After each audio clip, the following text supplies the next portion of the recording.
You need to know what to do with that dough. Let the chef show you. You need to know what to do with that dough. Hey guys, welcome back to another episode of the Need to Know Pod. I'm your host, Chef Sahira. And in this episode, I continue my conversation with Chef Melvin Boots. So sit back and enjoy. Let me ask you, what's on your pastry menu? I like going to restaurants to check out their, and I'm not talking about processed stuff. I like to go to restaurants just to see what they're offering on their dessert menu. My main one here is our bread pudding. We do a bread pudding that is straight out of New Orleans. We use instead of doing a whiskey sauce, we use a SassyBrown rye, which is out of New Orleans. Okay. We the sweetener in our bread pudding is real maple syrup. We don't do adding into it, so we just cook the eggs and the milk down. You know, we heat up the milk and the maple syrup. And we temper our eggs with it, and we let it just sit for like an hour to absorb all that love. And then we do a brown sugar line, and butter line pan. We sit it double boil, we bake it, and it's just good stuff.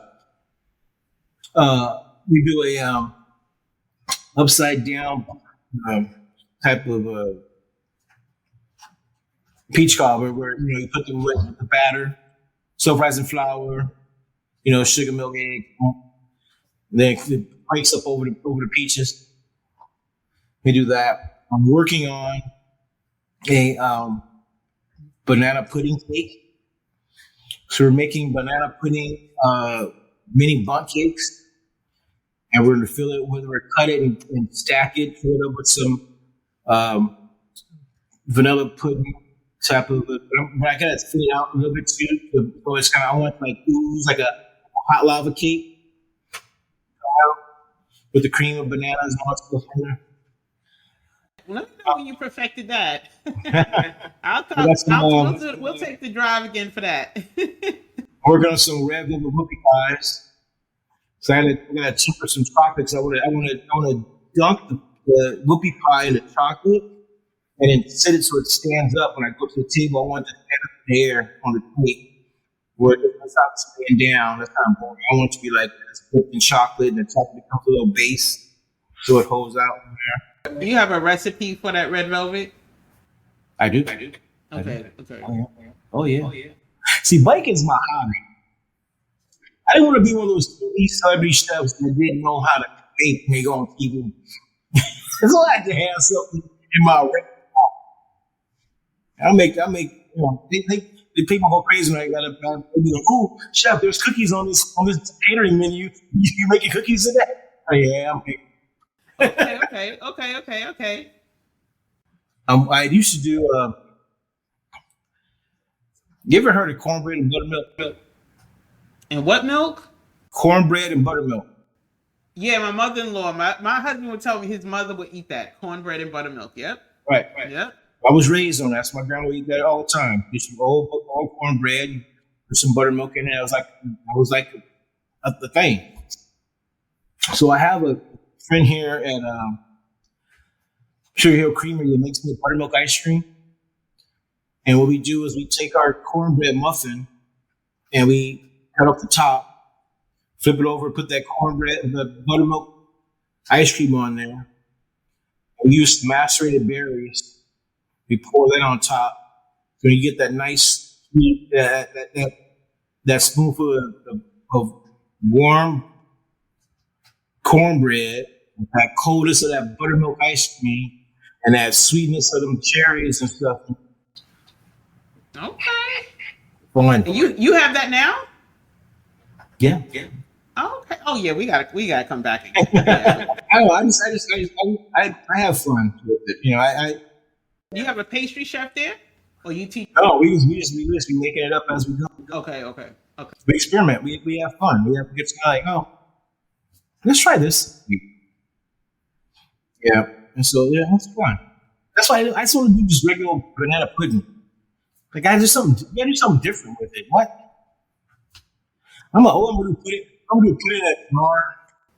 Once I realized how to make a custard, my banana pudding is so good, and it's only because it's with a custard. Most people don't have banana pudding with a custard. Right. That's real. That's really what. That, if you ask me, it's the custard that makes it different. We did a sweet potato creme brulee before. That was fun. I like as a like cool custardy thing. I love the flan. I think it's like my favorite dessert. So what would you say is your favorite thing to make? What is you yourself, if you're home, what is your go-to? What's the thing you love to make? Or what's the thing you say you make the best? My best, what I make best are calls to Uber Eats.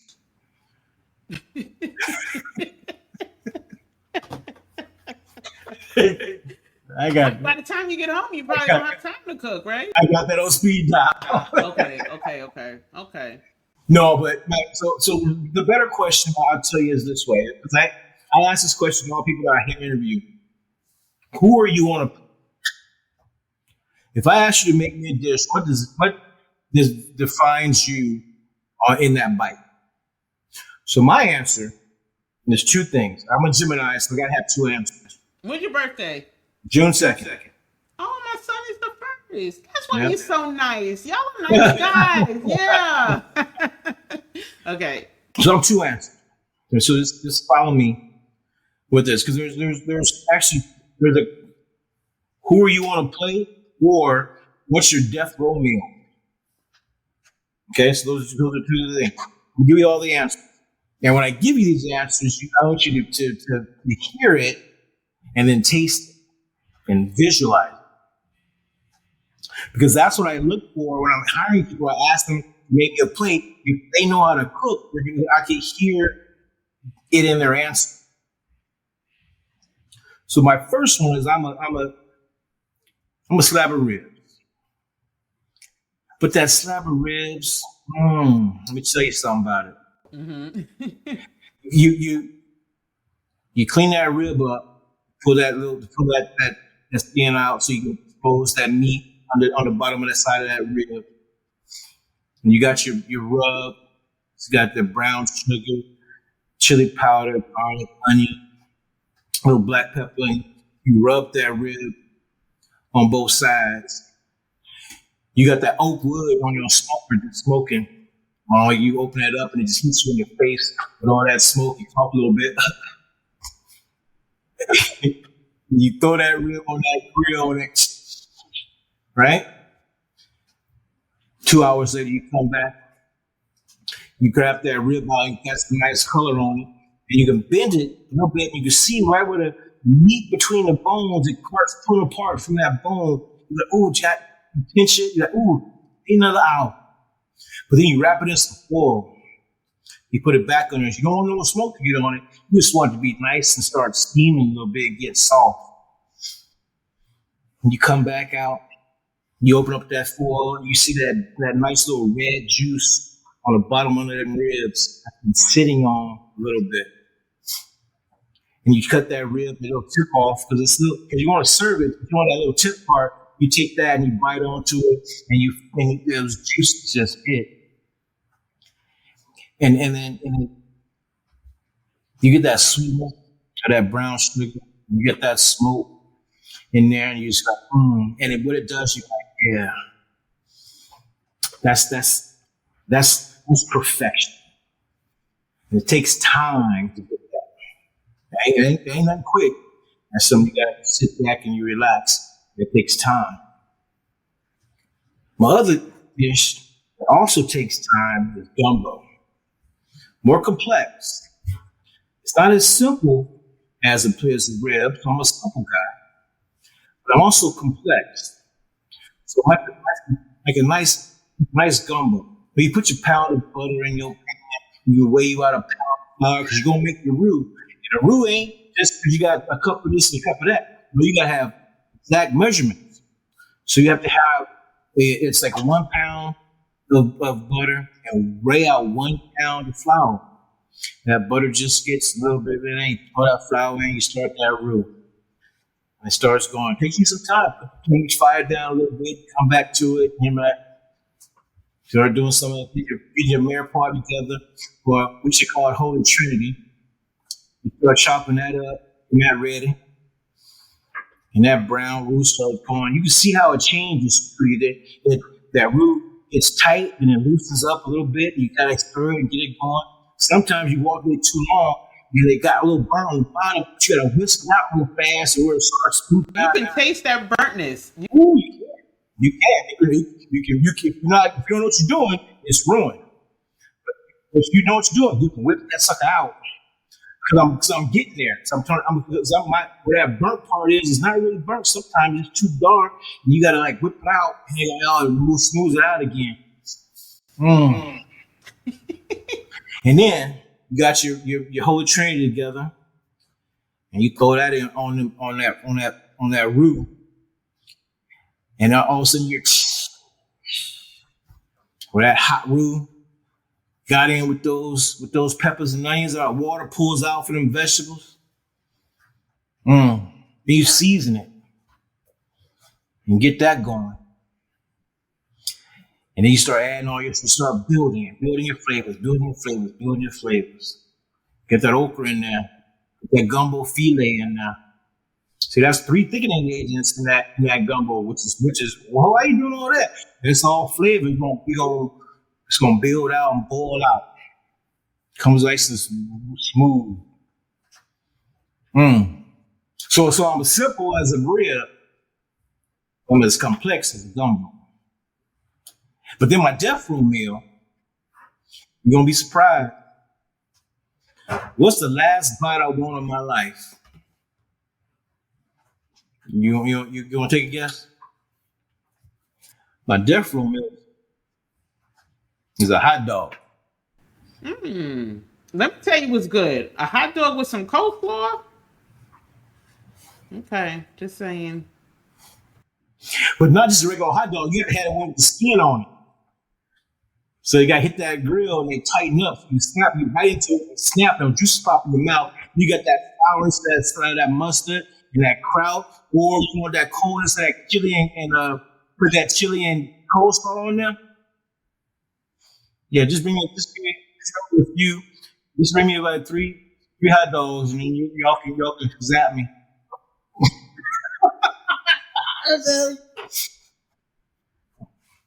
But if you don't hear anything or understand anything what I just said, you have to recognize the passion of food that I want to produce.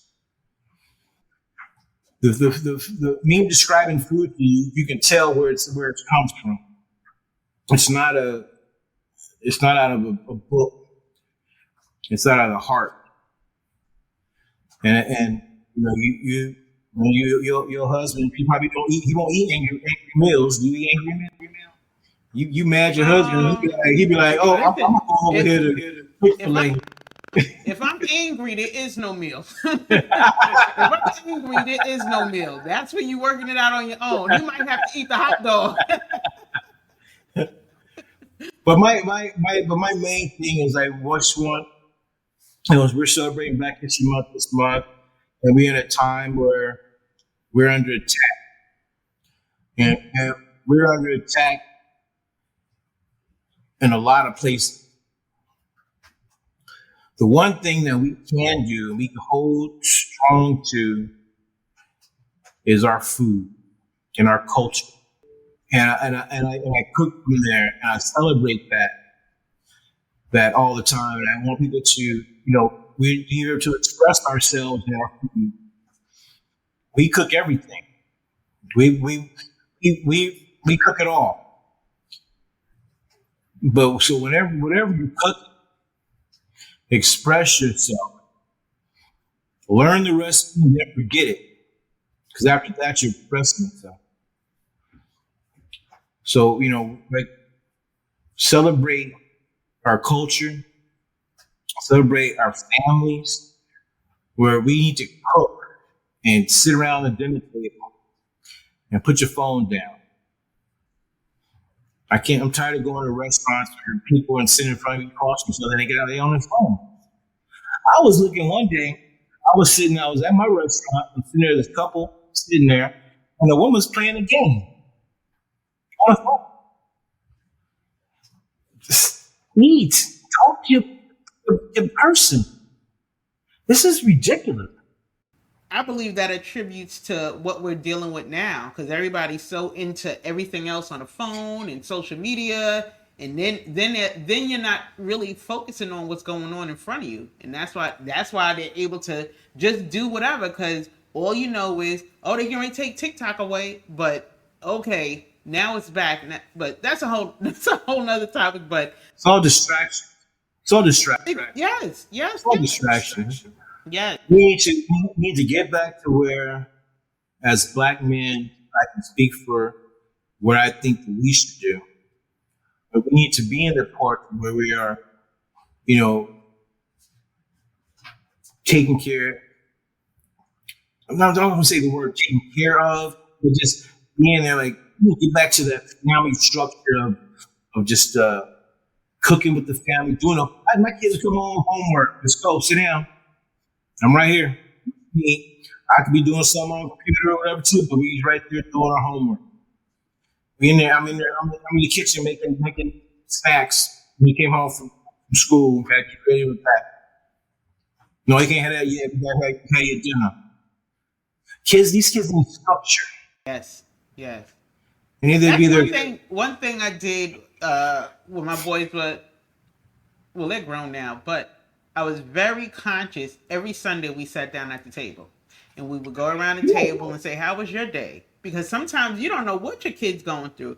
I mean, like I said, they're grown now, but we was very intentional, and that's something that's missing too, It's missing that. It's funny, the one thing one of my youngest daughters, she'll be 18 this month. But I remember there was something on TV where they started talking about the breakfast table. They were pushing that, and he was like, "Can we sit down and have dinner at the table?" Because we were just moving. And I go, "Wait, thank you, baby. Got distracted. Yes, let's do that." And we started doing that. It brings you back together. It seems so small, but it really, I feel like, Huge. also not just the memories that my kids have, but I feel like you get everybody involved. So if you don't take that on now, you can't say you didn't have that. We came together, we were intentional. How was your day? So maybe all week was busy, but we're going to take this Sunday. And that just was all the plan. What we going to eat for Sunday? Just planning a meal. So it was something to also look forward to. Yeah. And I definitely feel like that is what's. I remember the times coming home and my mother was frying chicken and had that. Her favorite thing was that doggone the rice-a-roni chicken flavor. Lord have mercy. I could taste that stuff now just thinking about it. I was raised on that. That San Francisco tree. San Francisco tree. Yeah. That's probably why I don't eat mac and cheese now because she ain't that craft bullshit out the box. Well, hamburger helper. They had hamburger helper. Whoa. Right? Hey. Hamburger helper. Hey, I make that from scratch now. I did that with meat. I made my own cheeseburger version of hamburger helper. Here in the kitchen, they was like, "Ooh, what is this?" I'm like, "Something about ground beef." The food is so processed now, and I just did a podcast on the stuff that the America allows anything in their food. So it's really not healthy, and we wonder why everybody's walking around here all sick and stuff. But that's one reason I stress baking from scratch. Everything in moderation, but I'll take some butter, flour, and sugar any day than all those chemicals that they have in their food. But let's be for real. Our Southern diet, was not really bad. We didn't have enough money for proteins. You got that one piece of salt pork. My grandmother can use that all week. A little bit went to greens, a little bit went to beans. Come on. We always had vegetables. Always had vegetables. Right? Always had beans. Mm-hmm. Yeah. Remember beans good for your heart. The more you eat them, the more you. So let's have beans for every meal. Come on. I mean, come on. I'm old man. But that's when they was cooking back then. They cooked. How do you find that the chefs that are coming to you, the ones you hire, you feel like, I don't want to say potential, but do you see, I guess, like potential? Because like I say, I went to school late. Nobody told me I could go to culinary school. And I remember walking into school like in awe, like it was the best kept secret, right? Nobody told me. It just was a whole new world to me. And I was surprised that there was a lot of young people there. So how do you feel like the kids coming out of school? Are they passionate? Because I could pick up the passion immediately from you. Can you pick up that passion? And you feel like these young the kids coming out now are passionate about food? Probably 1 out of 10. I'm actually scheduled an interview with. Well, I'm trying to get the schedule down with your chef that I met, Chef Mina. Yo, menagerie. Now, see, now there's a thing. Yes, culinary. It's popular now because we have network and all that stuff, right? People are going to culinary school for the wrong reasons. You're not gonna go to culinary school and be a chef. It's not. Being a chef is part of luck. You got to know somebody that puts you in a position. It's not a thing. So you can't go to school to be a chef. You got to go to school to learn some techniques on how to cook. You're not going to be a chef. Because even with the menagerie, I had to reteach portions. You got to know about what's a cup, what's ounces, you got to know basic math. So if you are going to culinary school, you need to know, and you want to be a chef, you got to know how to price out a menu. You got to know to break it down. Do you teach that? No, that's the issue. That's the issue I'm talking about. I had to show her those things. I'm like, you're an externship right now. What do you mean you don't know how to break it down a recipe? I always say culinary school taught me I think they prep you to work for somebody else, but never how to be in business for yourself. I actually just happen to know I have some an accounting background, but just trying to, go figure, I decided I want to have a shop. And you have to learn how to price things out. You have to know, and that's foreign to some people. So once the pandemic hit, I closed my shop and I started teaching bacon online. Bacon online, and people who claim they had this passion, but really I would have a course called The Business Behind Bacon. Right. You would just teaching costing out a product by itself. They had no clue. In bacon, we use scales. Everybody, a cup of this, a cup of that. Yeah. Ounce of the gram. Yeah. No, we had in school, I had to take I actually, pat myself on the back. I'm really good in math, so I didn't have to take the math. But there was a math class. You have to know your measurements. You have to know what a cup is. I speak at schools a lot, and one thing that I do when I bring in, it's like before I did Biscuit, before I used to bring out cookies. And I would bring out cookies and I would talk to kids because the kids would identify with the practice of cooking. But then we costed it out. So what is that? How much I made and how much it cost per cookie? So assuming that they could do, like say, all right, you can do this in the summertime and you sell cookies in your neighborhood, right? But going through and doing the basic math of how to do that and go, okay, now what are you going to sell it for is the key. And one thing we have to do as chefs and people coming out of school, like I said, they're going to school to become a chef. No, you're not going to do that.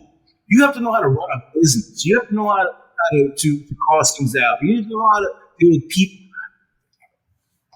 You got to be parole officers. You got to be loan officers. You got to be a counselor. They're not teaching that. That's not in the book. So you have to be, very aware of all the things that are happening in their kitchen. Because we actually hire the misfits. Because look at what Andrew Bourdain said. We're a team of misfits. I'm the tattoo guy that just walks around with knives. It was a struggle hiring people. And I remember one young lady, she was like, "Oh, I've been cooking all my life and I love baking." And she didn't know basic stuff and she was wasting important ingredients, expensive ingredients. Right. I said, "I think you misled me telling me you had some experience." But But that's why I asked that question. Because you could tell if they know anything. And then you got to stand there and cook with them one day. She was still they got the chops. You got to stand there and know to do the dance. But like with Najee, she came to me for her externship. Her other friends went downtown to this guy. She's the envy of her whole class. Because she posted things that she was doing where they were stuck in a salad station with a chef that didn't talk to her. Like I said, Najee, she works right next to me. So we go over things all the time to where it's making her a better chef. It's bringing some awareness to her. I'm like, all right. I'm thinking about doing, what do you think? So she starts thinking, all right, let's start Googling. Let's go see what we can get. And then we make up stuff from there. And we go, okay, all right. Well, but she's learning that into how to think, how we research, how we do that, and how we taste, and how do we express ourselves. You're not learning that in the schools. You're not learning that stuff in a salad station. So anybody that's coming in to this industry and they went to culinary school, they have to have passion. They have to be obsessed with it. You have to be obsessed with it. Because you can't. I don't feel like coming from just the younger people. My son worked for me at 14 when I had the shop, and I think kids are wired differently. And he can bake. He was like, he would help me, but as he got older, that's why I don't bake as much, because he's not here to help me. But once the shop closed and he's off to school, my other kids didn't grab on the way he did. He was able to run my kitchen. And I think with that experience I think it really kind of molded him into the child he is to now. Shout out to him, because he is in school. He's going to be an architect. So when you want to build out your new restaurant. Well, I have four kids, and I have three. And I raised my niece. She's the only one that actually worked at my shop. She worked at Biscuit for us. She's been with me for a long time. Raised with. She's the only one that saw the excitement in what I was doing. All my other kids, I'm like, oh, I have TV there. Oh, you're always on TV. You know, they don't care. All right, great, whatever. And I always try to be a really great chef. I want to make my children proud. You know, so that's one of my focuses and stuff. But my kids, they young 20s, so they don't care about me. I'd be like, all right, Dad, where the money at? Real quick, tell me about the restaurant, the other restaurant that you have. Which one? Boots and Bones?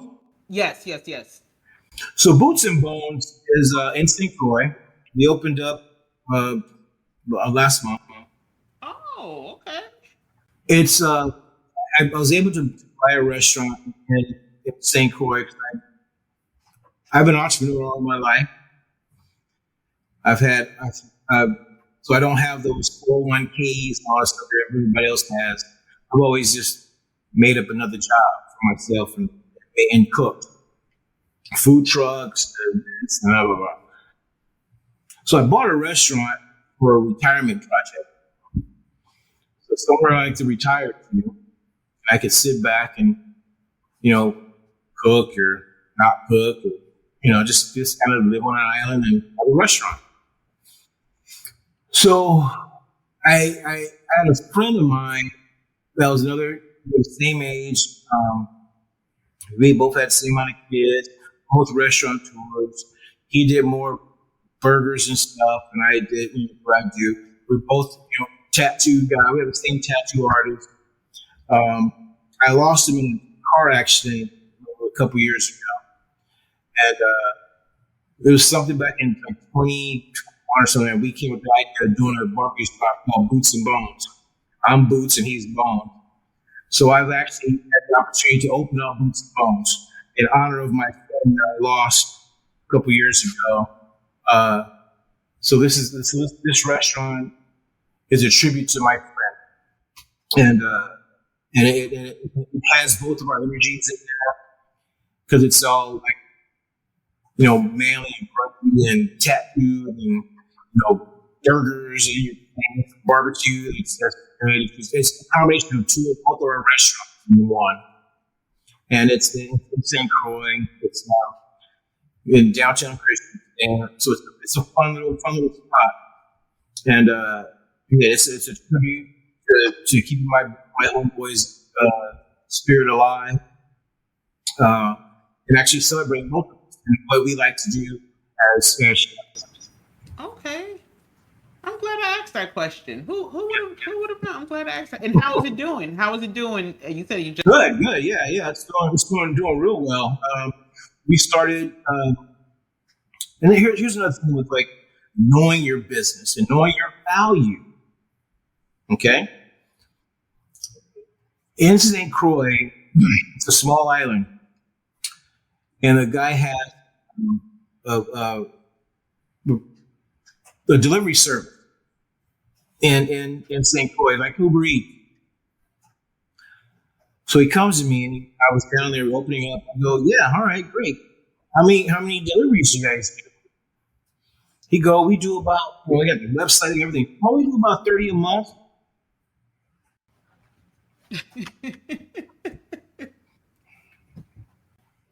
All right, let me tell you something. Here's what we're going to do. You are going to deliver my product, and I'm going to blow you up. I'm going to put your logo and everything links on my website. I'm going to get more traction than you are. I'm going to team up with you, and you are going to benefit from this team up. I know my value, right? I'm not stepping on anybody's toe. I'm not using anybody. But I'm thinking that the both of us can build our platforms if we work together. And here's how we're going to do it. And boom, he was like, yeah, perfect. Here we go. Boom. Set it up. Let's go. And we started Tuesday. We already had the 30 orders. I said, I beat your monthly when you 1 week. Because that 30 is one a month. Like, come on, bro. Really? Come on.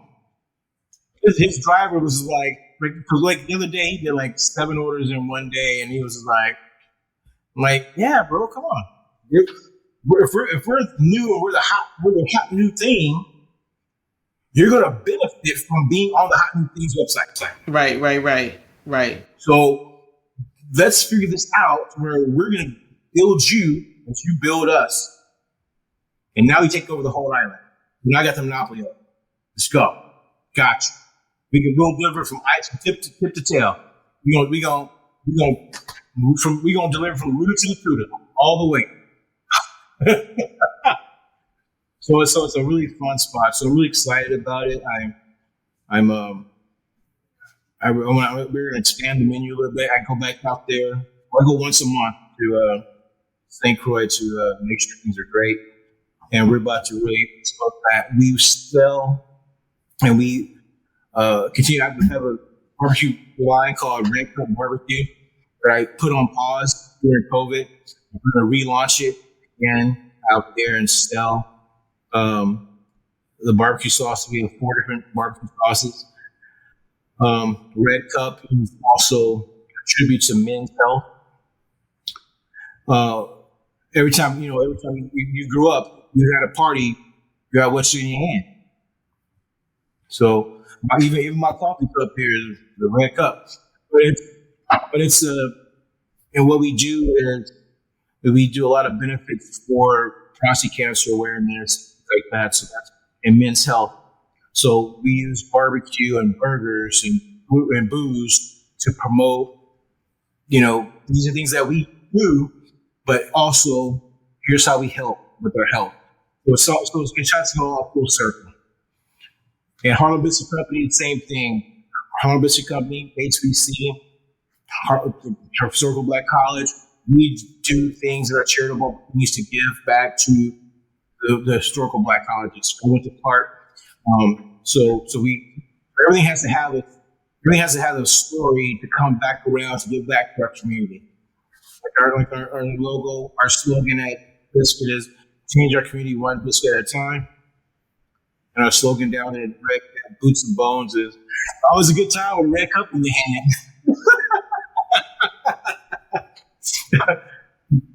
So like I said, those are the things that it's just me trying to be the best chef that I can possibly be and give back to our community in a positive way.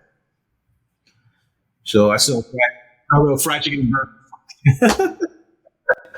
I will say I'm just so thankful that you took the time and like I could talk to you all day, but I want to be respectful of your time. I'm gonna make this 2 parts because I am loving this conversation, and I wanna if there's anything you wanna promote, like your what's coming up at Harlem Biscuit Company, or looks like this is my 5th menu this year, this spot, because I'm not happy with everything. I'm just never happy.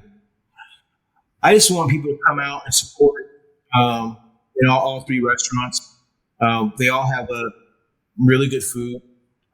They all have a really great service. We're just community driven. So it's just pretty much just come out support the community.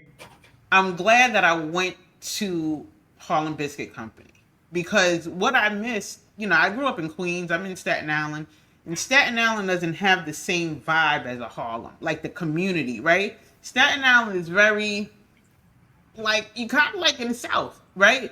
And and it's very slow. So Staten Island, anyway, but just the vibe of being in Harlem and the community, and it just felt nice. So I think that's important. I was telling you, if you remember, that I have a friend, and his friend is a chef, so I was looking to interview him. And I was like, have you ever heard of Harlem Biscuit Company? He was like, oh, we just went there Saturday, right? So just being a staple and people knowing about it, I just think that is amazing. I love it. I love seeing our businesses thrive. I just keep my head down. I just cook. I'm not a very flashy guy. I just cook for a living. That's it. It's real, and you should be able to taste it. That's it. I don't eat the fanfare and all of it. I just cook. This is who I am. If I walked around with a doggone guitar, you'd be like, oh, he's a musician.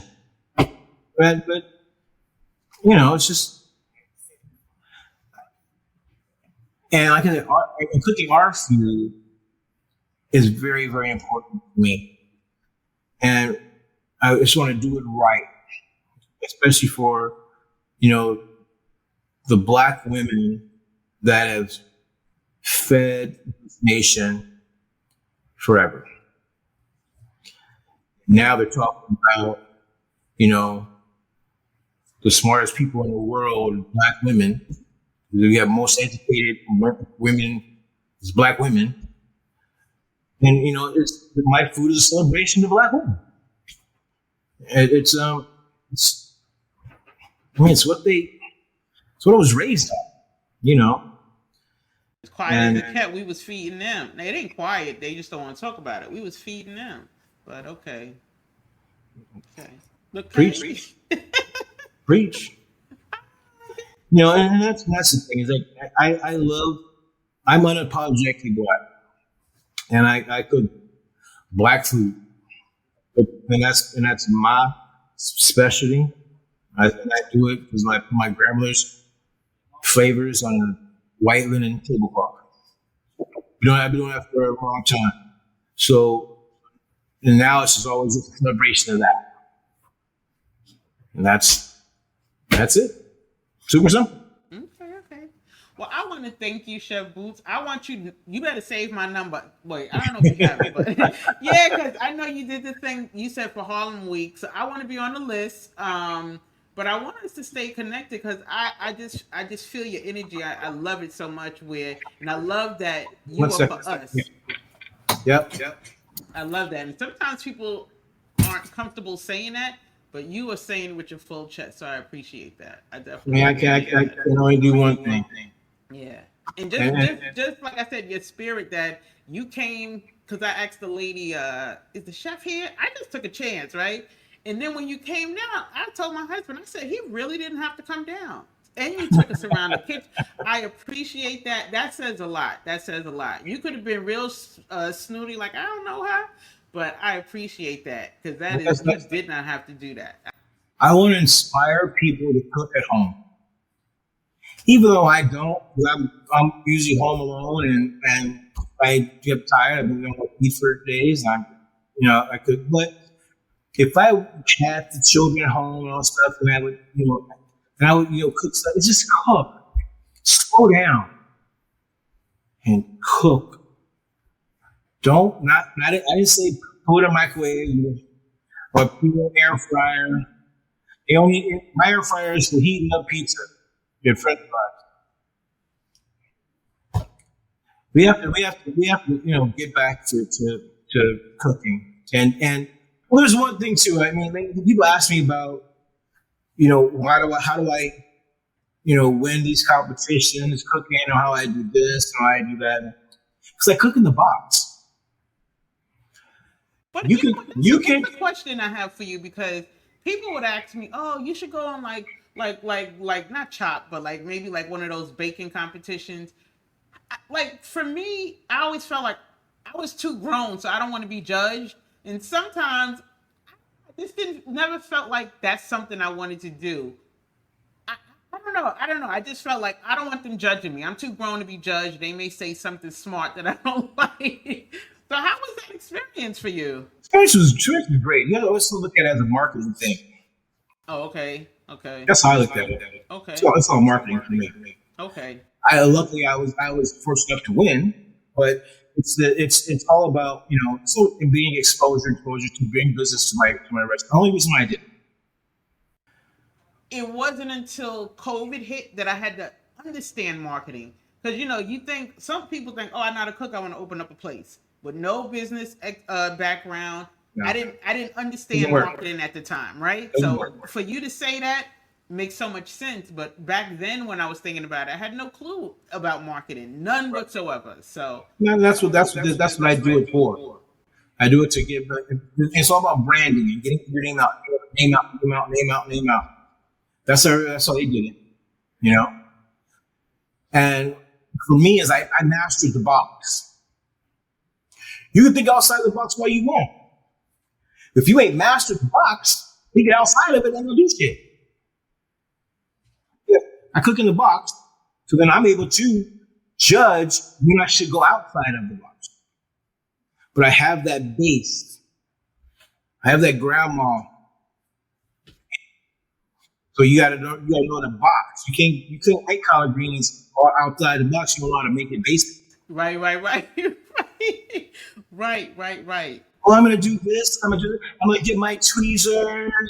I'm gonna get a maybe you do this 5 times the exact same time, the exact same way. Do it 5 times a night, the exact same way. If you're like, shut up. Right. Simple. Yes. I'm not pretentious. I don't wear a chef coat. I wear these things. I got chef coats around here somewhere. When I have to put one on. Right. Okay. And Victoria's been getting a lot of. Well, I guess I've been disconnected. I don't watch regular TV, but just looking up, Googling you and seeing everything, all the press that you've gotten and everything. But being in Harlem, that's got to be great for some place to go. In Staten Island, there's no place for us to go eat. That's what prompted me to open up a shop. But Harlem, where they have, I guess like more varieties and Black-owned businesses, not so much in Staten Island. So to be able to go there, I just felt good, like looking at the Apollo and the hotel is beautiful, and I guess I didn't know what to expect because your general manager was like, "Oh yeah, he at the Victoria." I was like, "Well, where is that?" So that was fun. I'm so glad that I made that trip. Yeah, So fun. glad I Thank made you. that trip. Thank you. You need to know what to do with that dough. Let the chef show you. You need to know what to do